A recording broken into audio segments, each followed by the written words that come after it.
એકતાનગરના આંગણે Sardar Sarovar dam view point 1 ખાતે ગુજરાત પ્રવાસન નિયમ અને એસઓયુ ઓથોરિટી સંયુક્ત ઉપક્રમે 2 દિવસીય એકતા ગરબાનું પ્રથમવાર સુંદર આયોજન।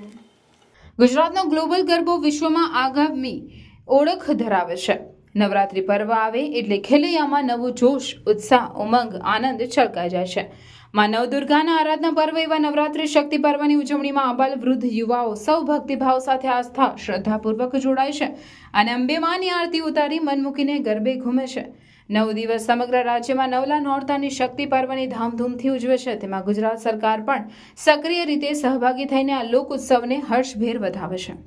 વિશ્વની સૌથી ઊંચી સરદાર વલ્લભભાઈ પટેલની 182 મીટરની પ્રતિમા સ્ટેચ્યુ ઓફ યુનિટી એકતાનગર ખાતે પણ ગુજરાતનો ગ્લોબલ ગરબો શુભ નવરાત્રી શક્તિ પર્વ 2024ની ઉજવણી પ્રથમવાર ગુજરાત પ્રવાસન નિગમ limited, statue of unity authority તેમજ ગુજરાત સરકાર દ્વારા નર્મદા જિલ્લામાં તારીખ 5 અને 6 ઓક્ટોબરે સરદાર સરોવર ડેમ પાસે વ્યૂ પોઈન્ટ 1 ખાતે, નર્મદા જિલ્લામાં ગઈકાલે એસઓયુના સીઈઓ ઉદિત અગ્રવાલ દ્વારા જગત જનની માં અંબાની છબી સમક્ષ માંડવડીમાં આરતી ઉતારી આ ગરબાની શરૂઆત કરવામાં આવી। આ એકતા ગરબા મહોત્સવ જેની થીમ રાષ્ટ્રીય એકતા માટે ગરબા રાખવામાં આવી હતી, જેમાં સ્ટેચ્યુ ઓફ યુનિટીના કર્મયોગીઓ એકતાના સંદેશ આપતા પ્લે કાર્ડ પ્રદર્શિત કર્યા હતા।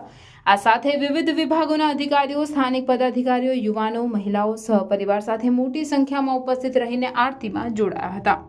રાષ્ટ્રીય એકતા માટે એકતા ગરબાની થીમ પર ગરબા મહોત્સવનું આયોજન કરવામાં આવ્યું, જેમાં સૌ માટે નિઃશુલ્ક ગરબાનું આયોજન કર્યું। ગુજરાત પ્રવાસન નિગમ લિમિટેડ દ્વારા ચનુંદા કલાકારો, ગાયકો, લાઇટ એન્ડ સાઉન્ડ સિસ્ટમ, મંડપ, માંડવડી તેમજ વિશાળ ચોકમાં સૌ ખેલૈયાઓ અને યુવાનો, મહિલાઓ, બાળકો, એસઓયુના કર્મચારીઓ તથા આસપાસ વિસ્તારના લોકો પણ મન મૂકીને ગરબે ઘૂમ્યા હતા।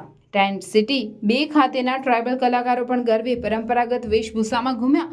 તેમણે અલ્પાહાર અને મોબાઈલ, ટોયલેટ, એમ્બ્યુલન્સ તેમજ ચા નાસ્તાના સ્ટોલ જેવી તમામ સુવિધાઓ સ્થળ પર ઉપલબ્ધ કરાવવામાં આવી હતી।